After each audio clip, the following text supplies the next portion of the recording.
Muy buenas a todos, bienvenidos a otro video de inversión fundamental. En este video vamos a estar armando una cartera de inversión de $10.000 para cliente perfil moderado agresivo. Vamos a estar dando la explicación de por qué decidimos escoger cada una de las proporciones e instrumentos tanto de renta fija como de renta variable para esta cartera de inversión. Vamos a estar haciendo análisis técnico como siempre para las acciones que incluimos en la cartera de renta variable. Vamos a estar viendo la curva de LCAPs, bonos soberanos, bopreales y demás. Pero antes de empezar, como siempre, te invito a que te suscribas al canal. Ya somos más de 3.500 suscriptores. Muchas gracias a los que se vienen sumando y también te invito a formar parte del grupo gratuito de inversión fundamental en Telegram, donde comparto toda la información acerca del mercado de capitales. Y si querés tenerme como asesor financiero, obviamente no dudes en contactarte por privado. Para esta cartera de inversión decidí hacer una proporción de 50-50 lo que tiene que ver con renta variable y renta fija. La inversión en renta fija, que serían unos $5.000 para este caso, la decidí destinar en un 50% a lo que tiene que ver con bonos soberanos en dólares, bonos nacionales, un 20% en bopreales, un 15% en obligaciones negociables y un 15% de renta fija en pesos. Analizando la curva de bonos soberanos ley argentina, vemos una curva todavía invertida que ha descomprimido bastante los rendimientos, es decir, últimamente por efecto del blanqueo también han aumentado los precios en términos generales. El bono AL30 está teniendo un rendimiento, una tasa interna de retorno del más del 18%, casi 19%. El AL29 está teniendo un retorno del 18%. El AE38 una TIR del más del 15%. Después tenemos el AL35 con un retorno menor y una duración mayor. Y el AL41 con un retorno en dólares en torno al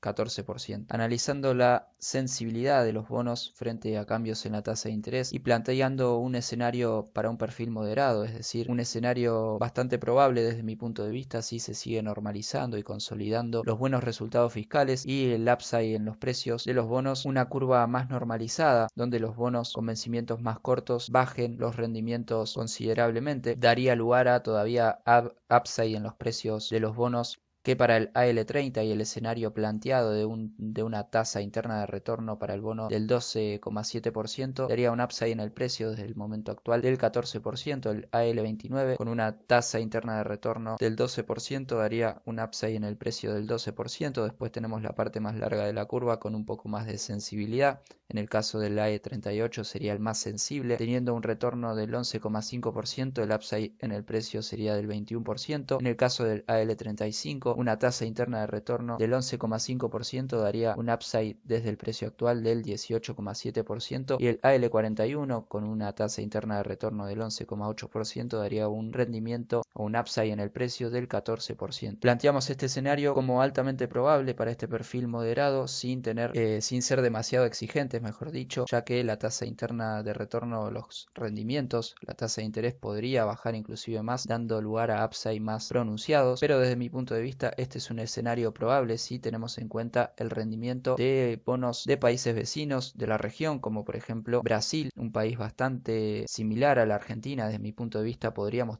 llegar a tener una curva similar a la brasilera, lo que tiene que ver con el rendimiento de bonos soberanos. En color azul, que es la línea actual, tenemos una curva normalizada, es decir, los rendimientos más cortos rinden menos que los más largos y a lo largo de la curva tenemos rendimientos del 12, casi no más del 12% para la curva de bonos soberanos del país brasilero. Otros países de la región, como por ejemplo México, tiene rendimientos mucho menores, en torno al 10%, inclusive bajando al 9% a lo largo de la curva. Países como Perú con tasas de rendimientos no más que el 7%. Chile, siendo uno de los mejores países en cuanto a deuda soberana, no rinde más del 6% en toda la curva de bonos soberanos. Colombia, otro país de la región, tiene una curva que no rinde más del 11%, ni siquiera en la parte más larga con los vencimientos de más largo plazo. Así que desde mi punto de vista, el escenario planteado donde la tasa de retorno de los bonos se normalice en torno al 12% es un escenario bastante probable, sobre todo si los resultados fiscales y los datos económicos siguen siendo buenos, se sigue manteniendo el superávit fiscal. Es probable que los bonos soberanos sean los que nos den una mayor ganancia de capital. Por otro lado, la inversión en bopreales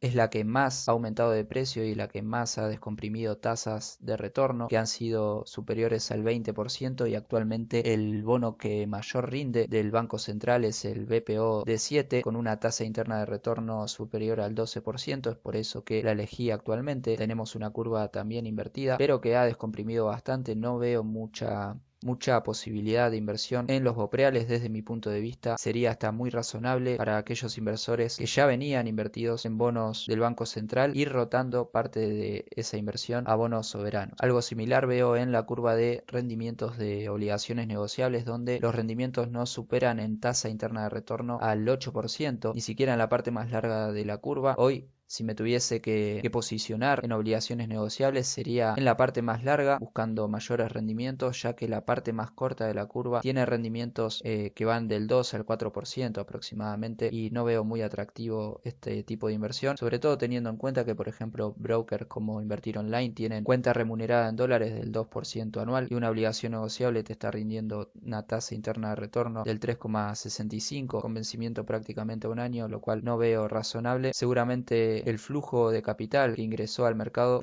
proveniente del blanqueo de capitales haya hecho que se hayan revalorizado bastante, muchas cotizando sobre la par. Es por eso que esta parte de la inversión seguramente la mantenga líquida hasta que se termine el blanqueo y ver si aparecen algunas oportunidades en el mercado de obligaciones negociables. La renta fija en pesos la dividí en dos partes iguales. De aquel 15% del total de la cartera, la mitad iría destinada al bono SER TX26 y el resto en LECAPS. Si vemos la curva de bonos soberanos SER, tiene rendimientos atractivos. Seguramente el mercado, a medida que el dólar se abarata en términos reales, ve cada vez menos probable que la inflación sea ganadora contra el tipo de cambio. En el último informe hablamos al respecto, advirtiendo de la gran pérdida de valor que ha tenido el dólar en términos reales con respecto a la inflación, tanto dólar oficial como dólares paralelos, contado con liquidación en este caso. Desde el año 2001 en adelante tenemos uno de los dólares oficiales más baratos de la serie, solamente superado por el dólar previo a la devaluación de Mauricio Macri en el año 2015-2016 y previo a la devaluación del año 2001 cuando se salió de la convertibilidad. Por otro lado, el dólar contado con liquidación, si bien está un poco por encima de algunos periodos, inclusive periodos sin cepo del año 2015 al año 2017, sí está por debajo del promedio histórico, al menos en los últimos 20 años. Es por eso que seguramente los inversores o el mercado en bonos soberanos SER que ajustan por inflación esperen cada vez más rendimientos, además de la inflación obviamente. En este caso tenemos el TX26 con una tasa interna de retorno del 10,5% sobre el rendimiento de la variable SER y se encuentra amortizando capital en cuotas del 20%, lo cual me parece que da un buen flujo para la cartera y nos puede proporcionar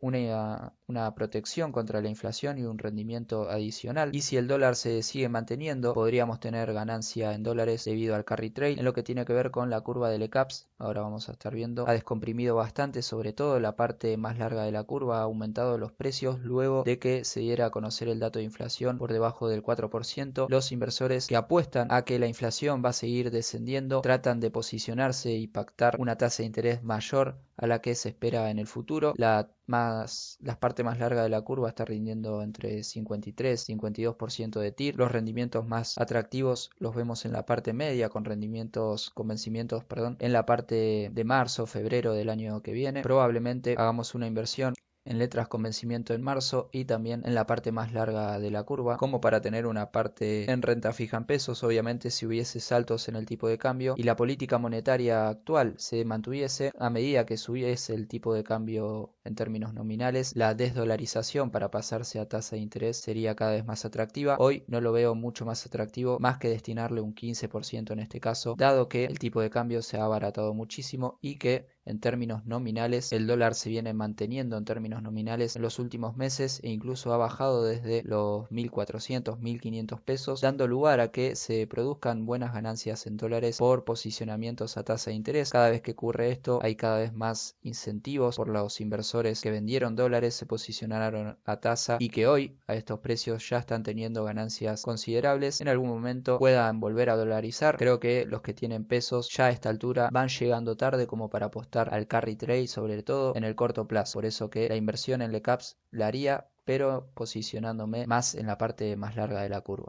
Lo que tiene que ver con renta variable, elegí 10 empresas, o mejor dicho 9, y un ETF. Tenemos Amazon, 15% del portafolio, PepsiCo, Johnson & Johnson, Visa. Después tenemos posicionamientos en Petrobras, La Minera Vale, Altria Group, FedEx, ETF de países emergentes, y como apuesta en renta variable Argentina tenemos sector energético, la empresa Central Puerto con ticker CEPU es la elegida en este caso.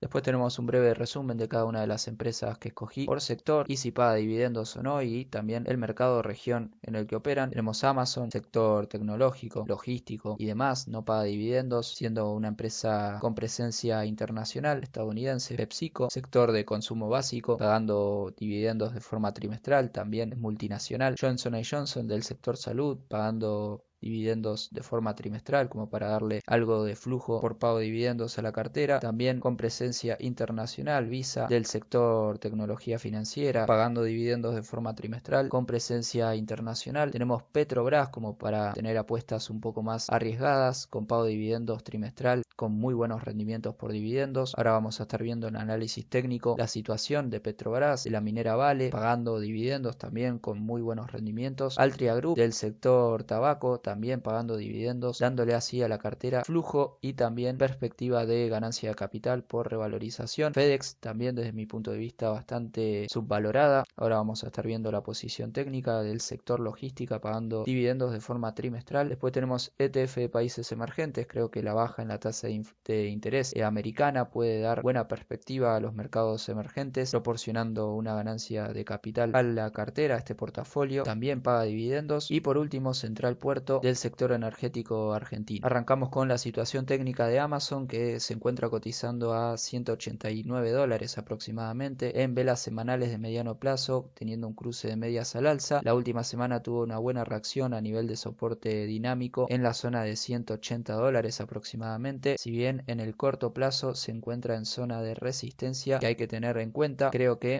toda esta zona es una zona de compra o armado de posición de mediano plazo, y si ampliamos la visión al más largo plazo en velas mensuales tenemos cruce de medias al alza, por lo cual tenemos tendencia alcista de largo plazo. Si bien la dispersión es considerable con respecto a la media móvil ponderada de volumen, la cual es su último soporte dinámico de largo plazo a una baja del más del 20%, creo que en toda esta zona se puede armar una posición. Otra de las empresas que decidí incluir en este portafolio es PepsiCo, ya que la veo bastante subvalorada, con un muy buen rendimiento actual por pago de dividendos superior al 3%. En velas mensuales tenemos tendencia alcista de largo plazo en un canal que viene desde el año 2018 en adelante. Tenemos tendencia bajista, sin embargo, por un cruce de medias que sigue vigente. Tenemos la media móvil ponderada de volumen, que ha sido resistencia para el precio reiteradas veces, pero se sigue desarrollando en el canal alcista y estamos muy cerca de la base, lo cual es soporte estático para el precio. Así que toda esta zona es una zona de compra, y sobre todo si diese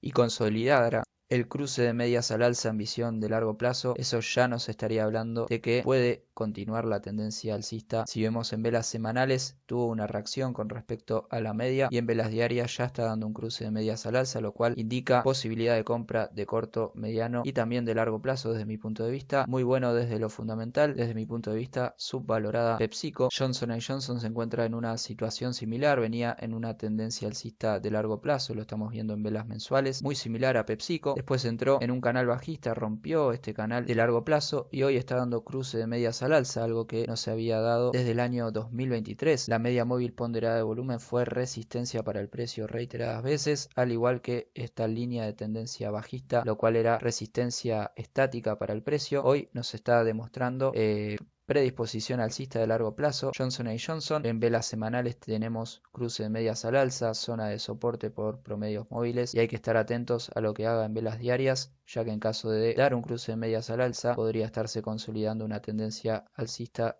de corto, podría estar consolidando una tendencia alcista de mediano plazo y podría estar consolidando una tendencia alcista de largo plazo. Johnson Johnson es la elegida también para inversión en renta variable de perfil moderado para esta cartera de inversión. Otro de los activos elegidos es Visa, ya que tiene una cotización sin mucha volatilidad, un negocio estable con muy buenos fundamentales. Si bien la valoración es bastante exigente, al igual que Amazon, veo predisposición alcista de mediano plazo, ya que el precio se encuentra sobre zona de soporte dinámico, y tendencia alcista de largo plazo, ya que el precio se encuentra por encima de los promedios móviles, y los soportes dinámicos para el largo plazo nada más se encuentran a un 4 hasta un 7%. En caso de corrección a este nivel de precio sería señal de compra. Vamos con Petrobras. El mercado brasilero en general está bastante golpeado, muy subvalorado desde mi punto de vista. Como fundamentos técnicos veo que en el largo plazo está teniendo un canal alcista desde el año 2020 en adelante. El precio se encuentra sobre soporte dinámico. Desde mi punto de vista, toda esta zona sería una muy buena zona de entrada con perspectiva de mediano a largo plazo en Petrobras. En velas semanales de mediano plazo tenemos un cruce de media, zona de soporte con cierto reconocimiento, y en el corto plazo también tenemos posible zona de soporte para el precio de Petrobras. Obviamente, a diferencia de las demás empresas que estuvimos viendo, Petrobras conlleva un riesgo un poco más elevado. Lo que estamos buscando acá, además del buen pago de dividendos, es una posible ganancia de capital, sobre todo teniendo en cuenta la baja en la tasa de interés que pueda darse acá al futuro, que pueda beneficiar a mercados emergentes y mercados bastante subvalorados desde mi punto de vista, como es el mercado brasilero. Algo similar vemos en la minera Vale, tendencia bajista de largo plazo por cruce de medias que sigue vigente, pero en el corto plazo está dando un cruce de medias al alza y reconocimiento de zona de soporte con cruce también en el larón, algo que no se daba desde principios del año 2024 por enero. Desde el precio actual, el upside podría ser hasta la resistencia móvil en la media móvil ponderada de volumen entre un 9 y 10%, entre un 9 y 16% desde el precio actual. Obviamente todas estas inversiones están chequeadas desde lo fundamental. Otra oportunidad me parece la empresa FedEx. En velas mensuales de largo plazo tenemos el precio sobre zona de soporte dinámico, ya que está muy cerca de los promedios móviles, y también una zona de soporte estático por este canal alcista que viene desarrollando, si lo vemos en velas de mediano plazo, en velas semanales. Altria Group, otra empresa fuerte desde lo fundamental con muy buen pago de dividendos, en velas semanales está sobre zona de soporte dinámico, una muy buena zona de entrada, si bien en velas diarias está todavía en tendencia bajista por cruce de medias que se dio en septiembre. Creo que esta es una muy buena zona de compra, al menos con parte del capital destinado a esta inversión. Si ampliamos la visión a velas mensuales, tenemos un posible canal alcista, cruce de medias al alza con soportes dinámicos desde el precio actual, con una caída de 6, 5% hasta 10%, una caída posible. Un muy buen objetivo sería la zona de 48, 47 dólares para armar la posición. Por último, vamos a estar analizando Central Puerto, el ADR, tendencia alcista de largo plazo, reconocimiento el mes de agosto a la media móvil ponderada de volumen. El último reconocimiento fuerte lo había hecho en octubre del año 2023. En velas diarias tenemos cruce de medias al alza con reconocimiento el último día a los soportes dinámicos de corto plazo, y en velas semanales también tenemos cruce de medias al alza con reconocimiento de nivel de soporte dinámico y salida al alza. Tenemos sin embargo resistencia bastante cerca por máximos en la zona de los 11,5 dólares aproximadamente. Muy bueno desde lo fundamental. CEPU viene creciendo en generación de energía, viene ampliando su valor de patrimonio neto, se encuentra todavía lejos desde máximos históricos, situación que si comparamos con otras empresas del sector energético, que si bien son muy buenas también desde lo fundamental, por ejemplo Pampa Energía solamente está a un 7-8% desde el máximo del año 2017. El sector bancario, por ejemplo Galicia, en su cotización de ADR también está bastante cerca todavía de máximos históricos, solamente a un 26%, bastante disperso de la media móvil. Transportadora de Gas del Sur, en su ADR prácticamente está a no más de un 7-11% de máximos, algo que en Central Puerto todavía no veo. Así que esa sería la cartera en renta variable, y en sí así quedaría conformado el portafolio para un perfil moderado agresivo a octubre del año 2024. Si bien los bonos argentinos, los bopreales y demás, el mercado en general viene con suba de precios considerable producto del blanqueo de capitales, hay que esperar a ver qué pasa desde mi punto de vista cuando este flujo y el blanqueo se termine, ya que puede dar lugar a correcciones interesantes. Es por eso que para el armado de una cartera como esta, yo en estos momentos no me tiraría de cabeza, por ahí sí con los bonos soberanos, pero con los bopreales y demás, sobre todo con obligaciones negociables, me pararía todavía sobre la liquidez en dólares y esperaría a mejores oportunidades. Es una cartera que con mi cliente la vamos a ir armando de a poco, pero los objetivos están planteados. Y sin nada más que decir, un saludo y hasta la próxima.